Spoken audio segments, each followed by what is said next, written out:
Hey there, YouTube. I'm Jack, and this is Raw Tropical Living. Thanks for joining me today. Hope you all had a beautiful weekend out there and are ready for a great week.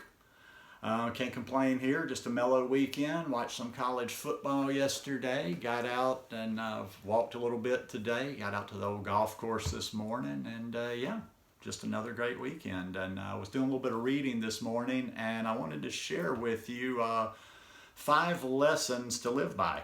Guys, if you're not already subscribed to the channel, I'd really appreciate if you go down and hit that subscribe button now. Then be sure you click on the little bell and check send notifications so you'll stay subscribed to the channel and know when new content comes out.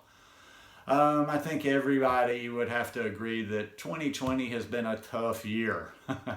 And the holidays are coming up, and the holidays are always, holidays can be tough for people under the best of circumstances. So I don't know, I was trying to read a little, I was doing some reading this morning, early morning, when I was out in the park, and just trying to find something uplifting, something hopeful, something like that to, number one, feed my brain with, and also something that I could share.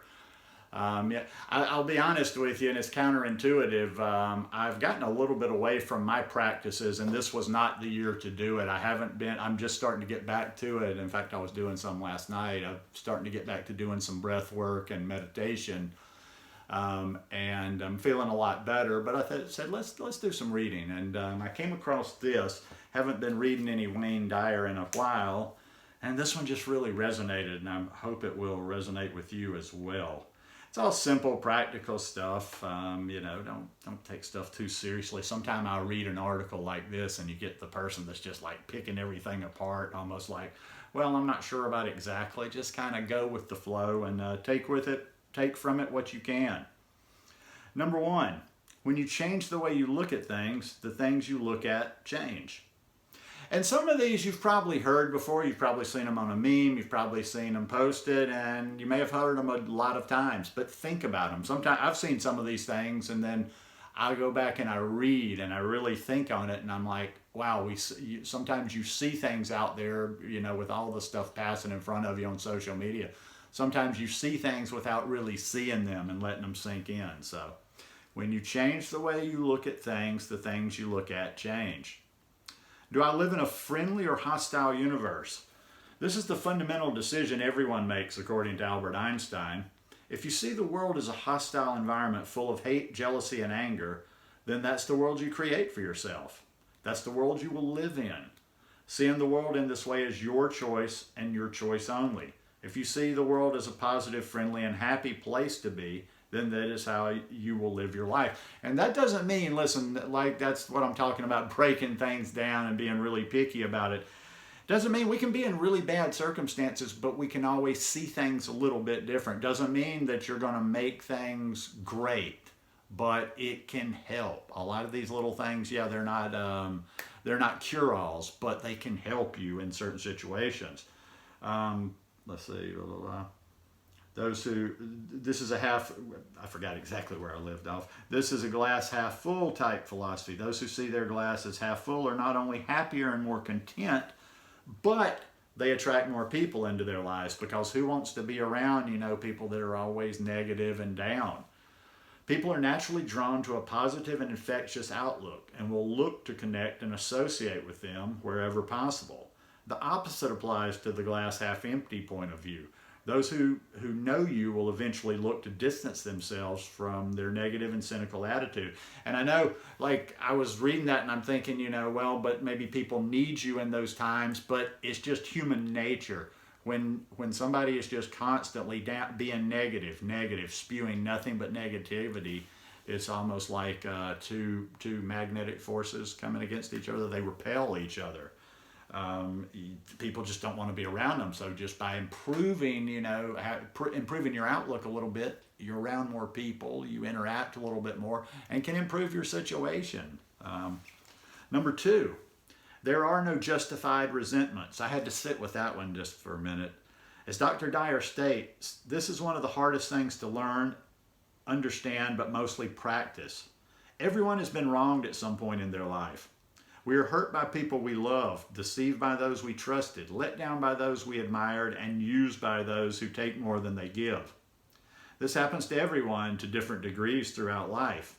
We feel we have every right to be resentful towards those people. The reality is, though, that the people who have done you wrong don't carry the resentment.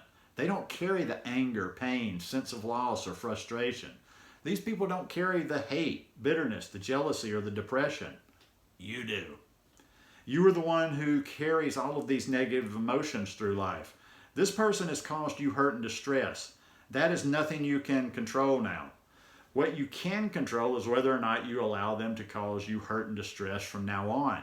It is unbelievably hard to let go of resentment, but doing so is not for them. It is for you. That's the lesson you've got to get through to yourself. It's not for them. It is for you. Number 3, what you think is what you become. A little quantum in there. This is reality. It is not some new age philosophy or spiritual awareness mantra. This is really just basic common sense.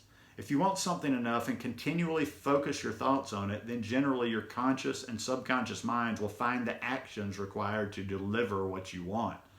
This is not just a think you will have $1 million and it will appear philosophy. If you genuinely want to do, be, or acquire something and you focus your thoughts on it, then your brain will look for opportunities to make it happen. We see time and time again that the things we desire begin to appear everywhere we turn. What we need to understand is that you become what you think about. It does not differentiate between positive and negative thoughts. So often, one bad event forces us to focus on the negative, which attracts more negative events. You need to carefully choose what you focus your thoughts on. Those thoughts are powerful.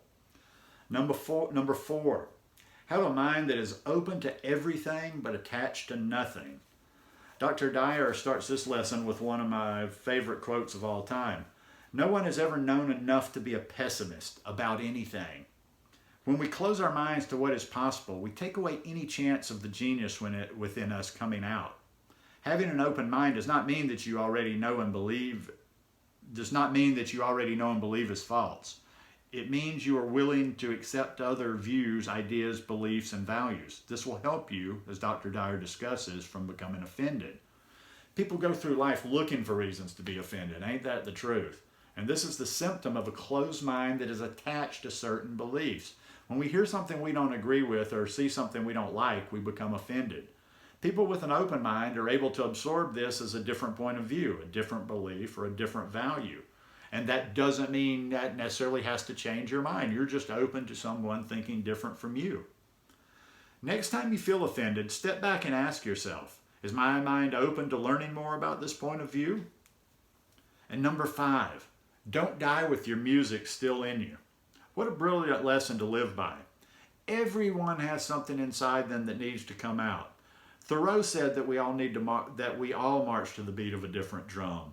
Some march to drum roll, happily going along at 100 miles an hour. Others march to a much slower beat, and that's best for them.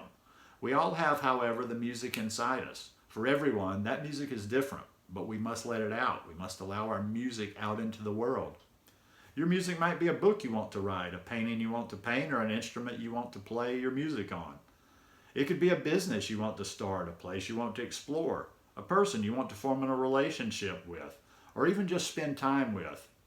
The saying which has resonated the most with me in life is, the definition of hell. On your last day alive, you meet the person you could have been. Make that person a reflection in the mirror, not someone who died with their music still in them. That was a good one right there. I have to search sometime. I've read so much and heard so many of the different talks by Dr. Dyer that I sometimes have a problem finding new ones to read or to listen to. But just some practical wisdom there. Our mind is very powerful. And like I say, none of these are easy, and these are things that I fall short of every day. These are things to strive for, but it just doesn't make any sense. I know it's counterintuitive to our bodies. When something bad happens or when we feel bad, we just want to go with that, and it's easy to kind of spiral. Like I say, 2020 has been a tough year, and I've had times where I have to just, really focus not to spiral and not get into certain thought patterns. So anyhow, just kind of hope you enjoyed listening to that one today and maybe took something out of it, whether it's the same thing I took out of it.